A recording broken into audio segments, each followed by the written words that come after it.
পাটিসাপটা পিঠা, যার নাম শুনলেই জিভে জল এসে যায়, তাই না? আর এটা যদি হয় বউ সুন্দরীদের মতো পিঠা, তাহলে তো আর কথাই নাই।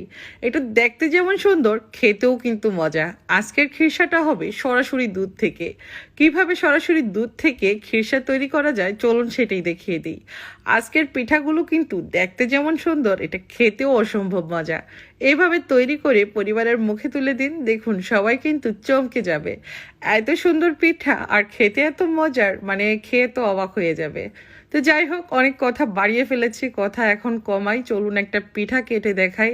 এর ভিতরে যে খিরসাটা তৈরি হবে, একদমই দুধের সর থেকে তৈরি একটা খিরসা, যেটা মুখে দিলে কয়েক মিনিট চোখ বন্ধ হয়ে থাকবে, এত বেশি মজার।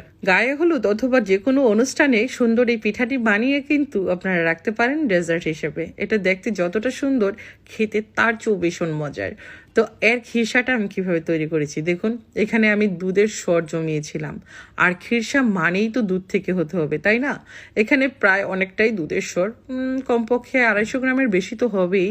তো সেই সঙ্গে অ্যাড করে দিচ্ছি আমি খেজুর গুড়, সঙ্গে দিয়ে দিচ্ছি কিছু কোরানো নারিকেল, ফ্রেশ নারিকেল। আর আমি এখানে 4 টেবিল চামচ পরিমাণ দিলাম পোলার চাউলের গুঁড়া, এতে করে খুব সুন্দর একটা স্মেল আসবে। সর, পোলার চাউলের গুঁড়া আর হলো নারিকেল খুব ভালো করে একসাথে মিশিয়ে নিচ্ছি, দেখুন একদম এইভাবে করে, নতুবা সরটা কিন্তু ঠিকঠাকভাবে যখন খিরসাটা তৈরি হবে গলতে চাইবে না। সেই সঙ্গে দিয়ে দিচ্ছি ঘন করে জাল করে রাখা দুধ, আর দুধের সঙ্গে এই মিশ্রণটা ভালো করে হাত দিয়ে এখন মিশিয়ে নেব। তারপর বসিয়ে দেব চুলায়, আরও একটু দুধ লাগবে। তো এখন চুলায় বসিয়ে আমি জাল করতে থাকবো, আর কোনো কিছুই অ্যাড করা লাগবে না। এটা এখন যখন এটা থকথকে হয়ে যাবে, তখন আমি এটা নামিয়ে নেব। এই ধরুন 10 মিনিটের মতো এটা রান্না করতে হবে, এরই মধ্যে কিন্তু একটা থকথকে ভাব চলে আসবে। এই তো অনেকটাই কিন্তু টেনে গেছে, এখন কিন্তু নামিয়ে নেওয়া যাবে। আর নামানোর পর যখন ঠান্ডা হবে, এটা আরও একটু থকথকে হয়ে যাবে। তো এই পর্যায়ে আমি এখন নামিয়ে একটা বাটিতে ঢেলে নিব। তো এক পাশে এটা রেখে দেবো ঠান্ডা হওয়ার জন্য। আরেক পাশ থেকে যেটা করতে হবে, পিঠা তৈরি করার জন্য একটা ব্যাটার তৈরি করতে হবে। ব্যাটার তৈরি করার জন্য এখানে আমি নিয়েছি ময়দা। এখানে আমি 1 কাপ পরিমাণ ময়দা নিয়েছি, আর 1 কাপ নিয়েছি চাউলের গুঁড়া। দেখুন দুইটা কিন্তু দুই কালারের। সঙ্গে সামান্য পরিমাণ লবণ আর একটা ডিম। এখন খুব ভালো করে আমি মাখিয়ে নেব। নর্মাল পানি দিয়ে মাখালে হবে, এখানে কোনো গরম পানি অ্যাড করা লাগবে না। তো হাত দিয়েই কিন্তু কাজটা করতে হবে। আসলে পিঠা তৈরি করতে গেলে এই কাজগুলো হাতেই করতে হয়, নতুবা ব্যাটারের থিকনেসটা কিন্তু সুন্দর হয় না। তো সেই ক্ষেত্রে পিঠাগুলো দেখা যায় অনেক সময় উপর থেকে সাদা সাদা ফাটা ফাটা হয়। হাত দিয়ে যখন একটু সময় নিয়ে এই ব্যাটারটা তৈরি করবেন, প্রত্যেকটা পিঠাই কিন্তু সুন্দর হবে।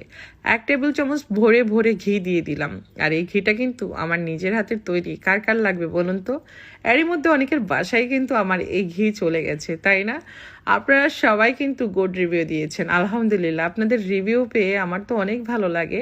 তো কারো যদি ঘি লাগে, তাহলে আমাকে ইনবক্সে নক দিতে পারেন, অথবা ফোন নাম্বার দেয়া আছে আমার ঘি তৈরির একটা ভিডিওতে, সেখানেও কিন্তু আপনারা মানে নক দিতে পারেন। দেখুন ব্যাটারের থিকনেসটা কেমন হয়েছে, এই তো ঠিক এরকমটাই হবে। তো এখন হলো পিঠা বানানোর সময় হয়ে গেছে, রেস্টে রাখার কোনো দরকার নাই। ব্যাটারটা যেহেতু ঠিকঠাক আছে, এখনই পিঠা বানাতে চলে যাব। যেহেতু নাম দিয়েছি বউ সুন্দরী পিঠা, একটু তো সাজাতে হবে। সাজানোর জন্য কিছুটা ব্যাটার একটা কাপে নিয়ে আমি একটু ফুড কালার অ্যাড করে দিয়েছি। এটা রোজ ফুড কালার, আর এটা আমি কেক বানানোর কাজে ব্যবহার করি। একটা সসের বয়মও নিয়ে এখন আমি পিঠা বানানোর আগে এই তো এরকম একটা শেপ দিয়ে নিয়েছি। এটা আসলে বলে দেওয়ার কিছু নেই, এটা যে কেউ পারবে, একটা বাচ্চাও পারবে, তাই না? তো এইভাবে করে একটা ডিজাইন করে নেবেন। তারপর দিয়ে দিলাম সাদা ব্যাটার। এখন খিরসা দিয়ে 1 মিনিটের মতো সময় লাগে, এর মধ্যে হয়ে যায় কিন্তু পিঠা। আর পাটিসাপটার পিঠা কম বেশি আমরা সবাই বানাতে পারি, বানাতে না পারলেও কিন্তু খেতে পছন্দ করি, তাই না? কার কাছে কেমন লেগেছে আজকের রেসিপি, কমেন্ট করে জানাবেন। যদি ভালো লেগে থাকে, প্লিজ ভিডিওটা বেশি বেশি করে শেয়ার করবেন। আপনাদের একটা শেয়ার আমার জন্য যেমন উপকারী, যে আপু ভাইয়ারা এই পিঠাটা বানাতে পারছেন না, চেষ্টা করছেন, বারবার ব্যর্থ হচ্ছেন, তাদের জন্য আরও বেশি জরুরি। কারণ এই রেসিপিটা দেখলে 100% পিঠাগুলো একদম আমি যেরকমটা বানিয়েছি ওরকমটাই হবে, নো ফেল রেসিপি। আজকের রেসিপিটা যদি ভালো লাগে শেয়ার করতে ভুলবেন না। আবারও রিকোয়েস্ট করছি, একইভাবে সবগুলো পিঠা বানিয়ে নিচ্ছি আমি। ভিডিওর শুরুতেই দেখিয়ে দিয়েছি পিঠার ভেতরটা কতটা সুন্দর, খিসায় ভরপুর। এই পিঠা যখন কামড় দেবেন কয়েক সেকেন্ডের জন্য আপনার চোখ কিন্তু বন্ধ হয়ে যাবে, কারণ এর স্বাদ এত বেশি ভালো, মানে আপনি হারিয়ে যাবেন একটা অন্য জগতে। তো আজকের রেসিপি ভালো লেগে থাকলে লাইক দেবেন, কমেন্ট করে জানাবেন। সবাইকে আল্লাহ অনেক বেশি ভালো রাখুক। এখানেই বিদায় নিয়ে নিচ্ছি, ইনশাআল্লাহ নতুন কোনো রেসিপিতে দেখা হবে। আল্লাহ হাফিজ, আসসালামু আলাইকুম।